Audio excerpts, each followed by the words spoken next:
Selain sopir dan penumpang minibus Daihatsu Sigra yang akan diperiksa terkait kebakaran di Jalan Pala, Kecamatan Sirimau, Kota Ambon, Senin 15 Mei 2023, polisi juga akan memeriksa pegawai SPBU Belakang Kota. Pemeriksaan terhadap saksi lainnya itu menyusul dugaan mobil tersebut juga memuat BBM dalam jerigen. BBM itu disebutkan dari pengisian di SPBU Belakang Kota.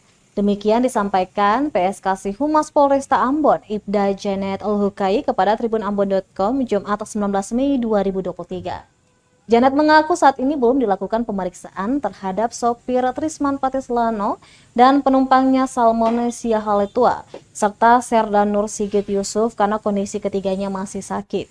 Dan barang bukti sudah diamankan di Polsek Sirimau, Kamis 18 Mei 2023. Sebelumnya kebakaran dahsyat terjadi di Jalan Pala, kawasan Belakang Kota, Kelurahan Honipulpu, Kecamatan Sirimau pada Senin 15 Mei 2023 sekitar pukul 20 waktu Indonesia Timur. Kebakaran itu membuat 1 orang meninggal dunia, 3 warga alami luka bakar, dan 103 kepala keluarga mengungsi serta 110 rumah dan toko terbakar.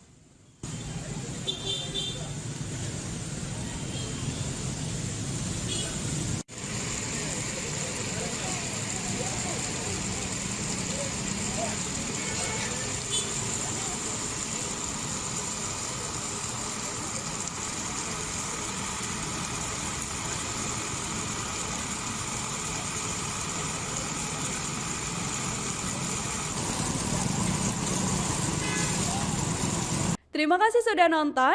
Jangan lupa like, subscribe, dan share ya.